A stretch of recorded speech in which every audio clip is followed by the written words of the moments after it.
नमस्कार दोस्तों, आज हम बात कर रहे हैं IBPS क्लर्क नोटिफिकेशन 2020 के बारे में। यह नोटिफिकेशन उन युवाओं के लिए एक बहुत बड़ी खुशखबरी है जो बैंक की एग्ज़ाम की तैयारी में लगे हुए हैं। इस वीडियो के द्वारा मैं आज आपको बताऊंगा कि इस एग्ज़ाम में मिनिमम एज क्या रखी गई है, मैक्सिमम एज क्या है, एजुकेशनल क्वालिफ़िकेशन क्या है, एग्ज़ाम का पैटर्न क्या है, रजिस्ट्रेशन की डेट क्या है और लास्ट डेट क्या रखी गई है। ये सब मैं आप इसको वीडियो के द्वारा आज आपको बताने जा रहा हूँ। दोस्तों, इस एग्ज़ाम के रजिस्ट्रेशन स्टार्ट हो रहे हैं 2 सितंबर 2020 से और रजिस्ट्रेशन की लास्ट डेट रखी गई है 23 सितंबर 2020। दोस्तों, इस एग्ज़ाम के लिए 2 एग्ज़ाम लगेगी, एक होगी प्री एग्ज़ाम, दूसरी होगी मेन एग्ज़ाम। जो प्री एग्ज़ाम होगी उसकी डेट IBPS के द्वारा रखी गई है 5, 12 और 13 दिसंबर 2020 और जो प्री एग्ज़ाम होगा उसका रिज़ल्ट 31 दिसंबर 2020 को घोषित किया जाएगा। जो कैंडिडेट प्री एग्ज़ाम को क्वालिफाई करेंगे उनको मेन एग्ज़ाम में बैठने का मौका दिया जाएगा और जो मेन एग्ज़ाम है उसकी डेट रखी गई है 24 जनवरी 2021 और जो इसकी फाइनल कट ऑफ निकाली जाएगी वो निकाली जाएगी 1 अप्रैल 2021 को।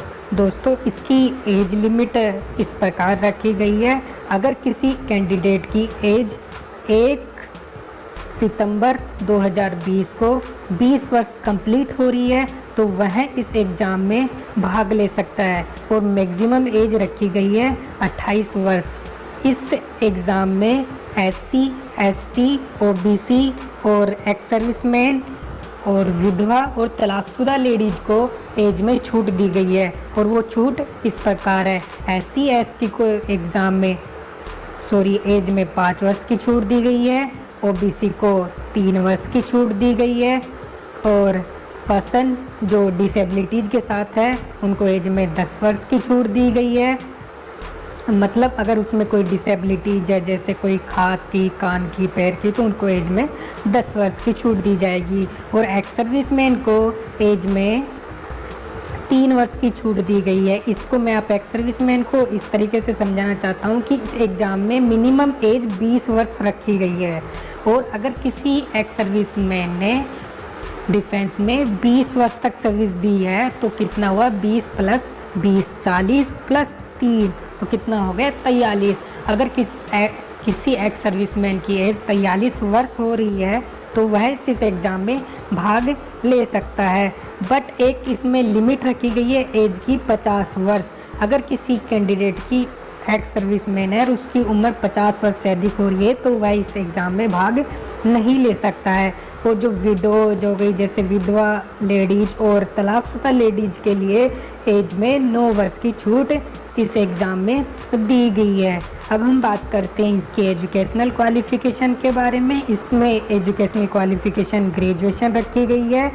ग्रेजुएशन चाहे उम्मीदवार ने आर्ट्स, कॉमर्स, चाहे साइंस किसी भी स्ट्रीम में किया हो वह इस एग्ज़ाम में भाग ले सकता है। बट इसमें एक यहाँ कंडीशन भी दी गई है, कैंडिडेट के पास कंप्यूटर का नॉलेज होना चाहिए, उसके पास कंप्यूटर का कोई सर्टिफिकेट, डिप्लोमा, डिग्री होना ज़रूरी है।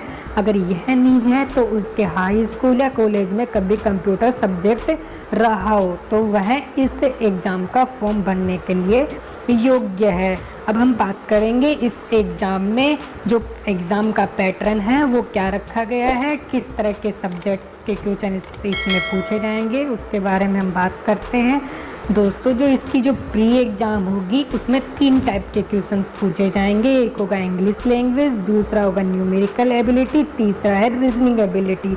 इंग्लिश के 30 क्वेश्चंस, न्यूमेरिकल एबिलिटी के 35 क्वेश्चंस, रीजनिंग एबिलिटी के 35 क्वेश्चन, टोटल मिला के हुए 100 और टोटल मार्क्स हुए 100 और जो टाइमिंग दिया गया है वो 60 मिनट। दोस्तों, बैंक की यही महत्वपूर्ण खासियत होती है कि टाइमिंग एग्ज़ाम में बहुत कम दिया जाता है। आपको एक चीज़ और बता देता हूँ कि अगर आप इंग्लिश लैंग्वेज का क्वेश्चन सोल्व कर रहे हैं तो वो आपको ओनली 20 मिनट के लिए ही स्क्रीन पे दिखाई देंगे। जैसे 20 मिनट कंप्लीट हो जाएगी तो दूसरा पेपर है जैसे न्यूमेरिकल एबिलिटी, वो आपकी स्क्रीन पे आ जाएगा।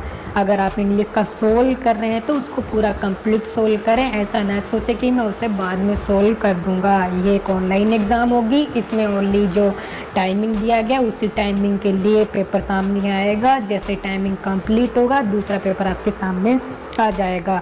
और एक चीज़ और बता देता हूँ कि जो तीनों पार्ट है उसमें कैंडिडेट को तीनों पार्ट क्वालिफाई करना ज़रूरी है। अगर किसी कैंडिडेट के एक पार्ट में नंबर अच्छे आ जाते हैं और दूसरे में क्वालिफाइंग नंबर नहीं आते हैं तो वो इसके लिए क्वालिफाइंग नहीं होगा। दोस्तों जो कैंडिडेट इसका जो प्री एग्ज़ाम पास कर लेंगे उनको मेन एग्ज़ाम में बैठने का मौका दिया जाएगा। जो मेन एग्ज़ाम है उसमें जनरल एंड फाइनेंशियल अवेयरनेस के 50 क्वेश्चंस पूछे जाएंगे, जनरल इंग्लिश के 40 पूछे जाएंगे, reasoning ability and computer aptitude के 50 क्वेश्चंस पूछे जाएंगे और क्वांटिटेटिव एप्टीट्यूड के 50 क्वेश्चंस पूछे जाएंगे। टोटल मिला के क्वेश्चन हुए 190 और ये मार्क्स है 200 और जो टाइमिंग दिया जाएगा वो है 160 मिनट। दोस्तों आपको ये बता देता हूँ कि जो इसका जो फाइनल कट ऑफ डिसाइड किया जाएगा वो मेन एग्ज़ाम के नंबर के हिसाब से ही डिसाइड किया जाएगा। अगर किसी कैंडिडेट के प्री में अच्छे नंबर है तो आपको जो नंबर हैं वो मेन एग्ज़ाम के ही जुड़ेंगे, प्री के नंबर मेन एग्ज़ाम में नहीं जुड़ेंगे। जो फाइनल कट ऑफ है वो मेन एग्ज़ाम के नंबर के हिसाब से ही डिसाइड की जाएगी। इसमें जो माइनस मार्किंग रखी गई है वो 1/4 रखी गई है, कहने का मतलब 0.25 इसमें माइनस मार्किंग रखी गई है। दोस्तों जो ये आप स्क्रीन पे PDF देख पा रहे हैं इसका लिंक आपको हमारे वीडियो की डिस्क्रिप्शन में मिल जाएगा। आज के लिए इतना ही, मिलते हैं अगली बार कोई नई वैकेंसी के साथ, तब तक के लिए धन्यवाद।